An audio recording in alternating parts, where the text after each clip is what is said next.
السلام علیکم ورحمۃ اللہ وبرکاتہ۔ میں ہوں آپ کا ٹیچر زبیر وہاب اور آپ دیکھ رہے ہیں mentoring on screen YouTube channel. آج کے سبق میں ہم پڑھیں گے حدیث نمبر 5۔ تو اسلامیات کے اس سبق میں حدیث نمبر 5 میں جو اس کا مفہوم یہ ہے،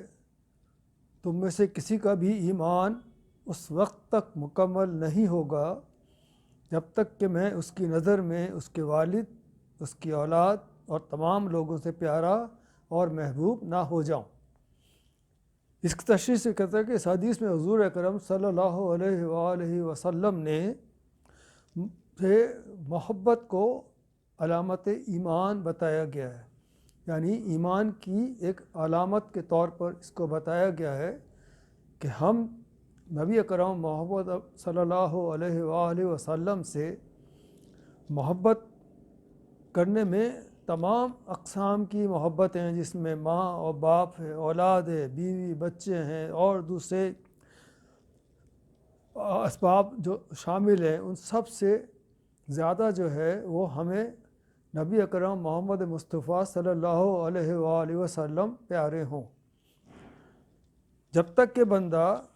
اپنی خواہشات، اپنی مرضی، اپنے مال اور اپنے جان بھی اللہ تعالیٰ اور آپ کریم صلی اللہ علیہ وآلہ وسلم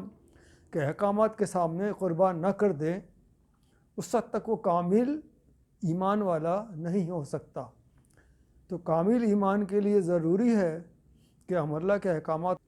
آپ سب سے پیارے ہیں ہمارے لیے، ہماری مال سے، ہماری اولاد سے، ہماری جان سے، ہمارے ماں باپ سے، ہمارے بیوی بچوں سے سب سے زیادہ پیارے نبی اکرم صلی اللہ علیہ وسلم ہیں، تب ہمارا ایمان کامل ہوگا۔ تو اس کی توثیق ایک اور حدیث سے بھی ہوتی ہے کہ جس میں آپ صلی اللہ علیہ وسلم فرماتے ہیں، تم میں سے کوئی کامل مومن نہیں ہو سکتا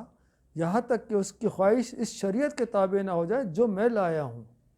یعنی آپ صلی اللہ علیہ وسلم جو شریعت لے کر آئے ہیں اس کے تابع ہمیں ہونا پڑے گا، تب ہم کامل مومن ہو سکتے ہیں نبی اکرم صلی اللہ علیہ وسلم کے ارشاد مبارک کے مطابق۔ تو اس حدیث کا مفہوم یہ ہے کہ ہمیں سب سے زیادہ محبوب کون ہے؟ نبی اکرم صلی اللہ علیہ وآلہ وسلم، باقی جو بھی ہیں رشتے ناتے وہ اس کے بعد محبوب ہیں۔ ٹھیک ہے، امید ہے کو سبق حدیث آپ کو سمجھ میں آئی ہوگی۔ السلام علیکم ورحمۃ اللہ وبرکاتہ۔